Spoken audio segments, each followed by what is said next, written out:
Akala ko noon wala na akong mapapalasa aking mga laban, buti na lang nagtiyaga. Kung sumuko at pinili ko na lang noon mapagod at hindi pinilit ang katawan lupa ko kumayo. Dedi sana di naman sa nagyayabang ay malayo na ako sa dati pamumuhay may nagbago. Inuunti-unti inaabot mga pangarap ko, ako'y di magsasawa hanggang sa ito'y tamaan ko. Lalabas ng bahay merong yosing sinisindihan, tatambay lang sa kanto sama tropang iniindahan ng mga problema, dadaanin sa toma, sisindi ng mahiwagan sa tiba, yun ang solusyong paglaya. Oo marahil tama ka, pareho tayo, pinagkaiba lang natin pare, ako'y nagbago, kasawang manggago tapos na rin maging loko. Kundi lang rin pepera, paniguradong pasta ko.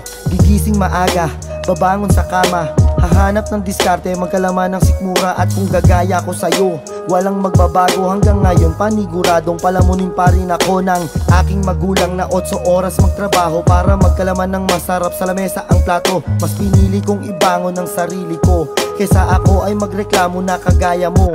Teka di pa ako tapos at pwede mo pa tong isipin. Papayag ka bang puro hirap lang ang iyong sapitin sa bagong sistema na di pwedeng teka-teka, o gusto mong tumanda kang walang kwenta? Di na tulad ng dati, malayo na sa noon, at pag-usapan ay pera ay kaya nang tumugon. At di rin nakalimot, naging busy lang. Naging mayabang daw o baka inggit ka lang. Naging mayabang daw o baka inggit ka lang. At di rin nakalimot, naging busy lang. At pag-usapan ay pera ay kaya nang tumugon. Di na tulad ng dati, malayo na sa noon.